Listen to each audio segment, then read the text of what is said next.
is once I said no to them, I kind of felt bad. I was like, I should have said yes, it's within the community, etc. But then I started feeling not as bad because I realized that this is my full-time thing and I'm number one and I need to be acting like number one, right? Number one would never negotiate his prices. Ronaldo or Messi, they would never negotiate their prices. Welcome to UndocuStartup by Juan Maya Hernandez. Right, so hey everyone, welcome back to another episode of UndocuStartup Weekly, where I share the biggest lessons I've been learning weekly building the #1 entrepreneurship program for undocumented students through my company, UndocuStartup. All right, so diving in, lesson number 1 is to not stop promoting. Leads and awareness compounds. This past week, I got 2 leads, one from cold email, the other one probably from content. I don't know how they found out about me or word of mouth, but it compounds, right? You guys have noticed in my marketing, I started a podcast. I have a LinkedIn newsletter. I have the UndocuStartup newsletter. I have my social media followers. I have the TikTok. I'm really trying to be at a lot of places at the same time, and I'm starting to see that it is going to compound. So right now, I'm going to continue promoting. I haven't been as consistent as I wanted to, but I want to get to the point where I'm posting consistently every single week, day in, day out, because I know that next year, and as I continue building the brand, as I continue building this company, next year, more people are going to reach out. You see, one of the things that I've been thinking about is instead of chasing clients, how do we get them to come to us? And I think it's only going to come through content. So I'm going to continue promoting and I'm going to start getting into my creative field. So that's lesson number 1. Lesson number 2 is that diet affects productivity. 120 undocumented students, 6 different states, 1 day to launch your business. We started UndocuStartup in California, but we knew that our impact had to go in more than one state. So introducing the UndocuStartup Tour, we are bringing our flagship entrepreneurship bootcamp to 6 different states for the next few months. $26 in investment. Oh, wow. Yes, and we also got 1 client. Like last minute, I send messages to the people I know, and I just got sent 60. Ooh. There's only 120 spots, so apply now at www.undocustartup.com/tour. Again, www.undocustartup.com/tour. And I'll see you on the other side.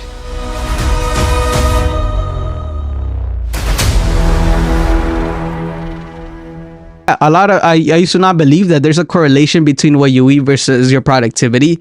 And I have a scorecard that I keep every single week on all of my goals.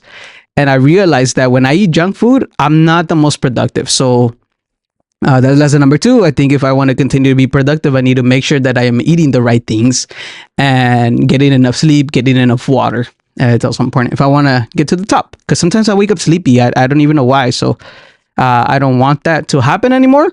I need to drink less caffeine, drink more water, do more exercise. And yeah, that's lesson number 2. Lesson number 3 is that some contracts take time, and that's all right. All right.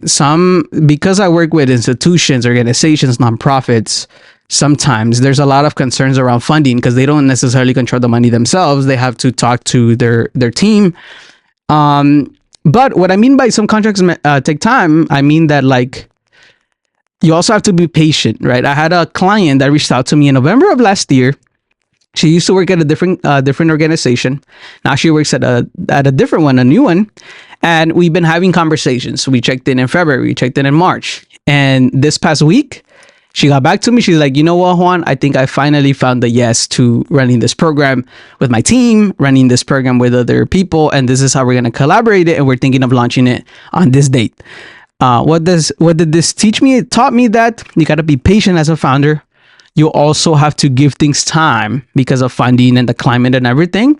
But eventually, if somebody wants to work with you, there's going to be a way to work with one another. So when you work with institutions like I do, the funding cycles shift every single time. So be aware of that. But if there's someone that wants to work with you, it's not going to be an issue. Number 4, the problem that I am solving is real. I've been getting a lot more clients tell me that one, that a lot of other people are recommending me, but two, that this is a huge problem within the community, and that other people are starting to launch their own initiatives, but they want to work with me because of the track record that I did last year. And it's interesting because I've been knowing that this was a big problem within the community. I've been knowing that, what do undocumented students do after they graduate? Is there a legal pathway for them to get a job? And some of the legal pathways that have been covered in the past, they're all within entrepreneurship, right? Independent contracting is entrepreneurship, business ownership, entrepreneurship, worker cooperative entrepreneurship. So I am starting to understand that this problem is real. And as I am considering going to other states, haven't really gone to other states yet. Maybe I'm thinking about it, maybe 2026, maybe 2027. There's going to be a rise of similar programs, which is good. The thing about me, it's always been, how do I make this program the best possible program? And that's why I also downsize to just focusing on the boot camp, because although other people may do something similar, the person that is the focus, the person that is the most focused is going to, have a better output. And I'm starting to see that now, but it's just reassurance that the problem that I'm solving is big and that I shouldn't, stop. Lesson number 5, stick to the plan and do not change it. See, so I wrote right here that just go through the plan and don't change anything. By this, I mean my content plan, my marketing plan. You see, I had an X amount of videos that I need to put out. Haven't really lived up to that expectation on my own, right? And then sometimes I think about like, oh, it's not working, but it's not working because I haven't really done the work on posting content, which I was really consistent last year, and I'm starting to get back to it. So I just want to stick to the plan. I don't want to change anything else. I want to make sure that I go the distance with what I have right now. If I can catch up with all the videos, with all the things that I needed to post, that'd be great. But yeah, don't change the plan until it comes to the end of the quarter, right? So I live my business through quarters. Q1 is year 1, Q2 is year 2, Q3 is year 3, Q4 is year 4. And like that, it gives me 3 months to test something or stick with a plan and then see if it's going to work out. So I'm not going to change other things because, yeah, you get really messy. Number 6, pick a stance and be unapologetic. All right. One of the things that I don't buy into within my community is this victim mentality. All right. I used to be a victim. I used to always say, why me? Why this? Why is this happening to me? But I started not thinking that way anymore. Back in 2018, 2019, at UCLA, I was about to get kicked out. And now I don't buy into it no more. Obviously, I want to empathize with people. I understand their situations, but to be honest, we all struggle, right? If you're within the community, we're going to struggle financially. We're all going to struggle finding jobs. We're going to struggle finding all these things. So it doesn't make our situation unique. And obviously, you got to be empathetic. But I am sort of done trying to create content that other people want to hear. If I want to share something about a speech that I enjoyed and people may not agree with it, I am going to do so because it's my platform, right? Sometimes I read these comments, people saying, hey, why are you talking about this? These people don't support you, etc. That doesn't matter. It doesn't matter. I am sharing my opinion, and whether you like it or not, if you're listening to me, that's just my opinion. It has nothing to do with you. It has nothing to do with anybody else. It's just what I want to share at that time. I don't like being told what to say or what not to say. Okay. And by that, I mean now I'm just going to pick a stance. If I believe something and then I talk about it openly, that's what I believe in. All right. And I'm not going to apologize for anything, for any stance that I do. It's not about you agreeing with me or anything. It's just more on like, this is the stance where I'm going to take. And I also don't want to be like neutral, like I don't buy into the victim mentality, and some people may like it. Some people may not like it. And that's all right. I'm not here to please everybody. That's the other thing. Like, I think if you spend a lot of the time pleasing other people, either through content or whatever you want to tell them, you're going to be very unhappy. That happened to me a long time. So now I'm just going to be me, keeping it real. And that's it. I'm not going to shortcode anything, for anybody, to be honest. Lesson number 7, I'm more capable than I thought. Okay, I completed my first pitch competition in person for students, and I was impressed. It was high school students. Really impressed with what they were able to do with just a short amount of time. And I learned so much about insurance. I learned so much about working with high school students. I learned so much about communication. I learned so much that I can make so much better. You see, literally after the pitch competition completed, I was just telling the staff, I was like, how can we make it better? What is your honest feedback?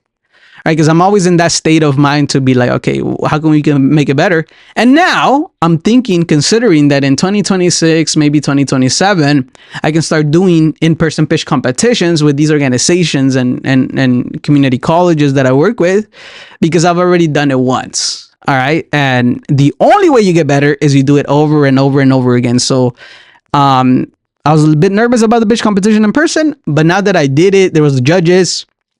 It actually went better than I thought, with some great marketing. And for future programs, I think it's something that we can implement down the line. Yeah, I'll leave it there.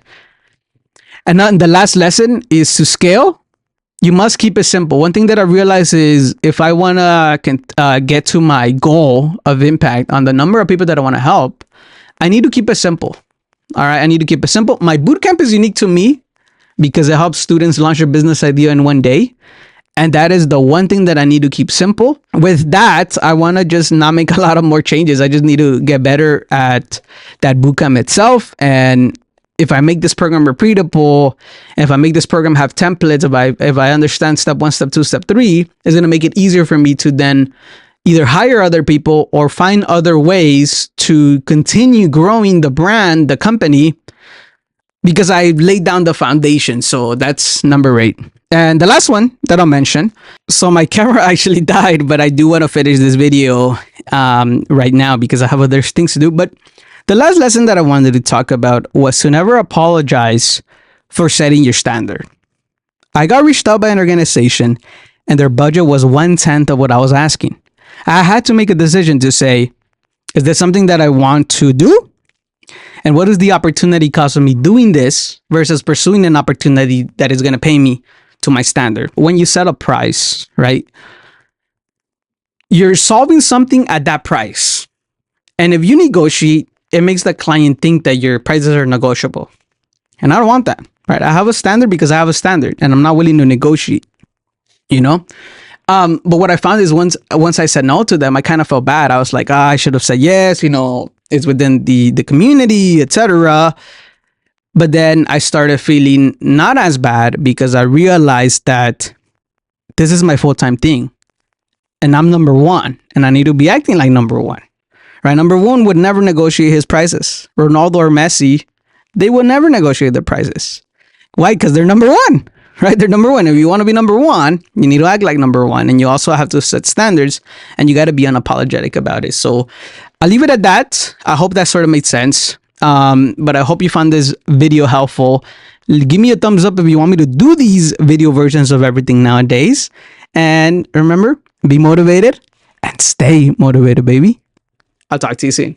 Bye-bye. Welcome to UndocuStartup by Juan Maya Hernandez.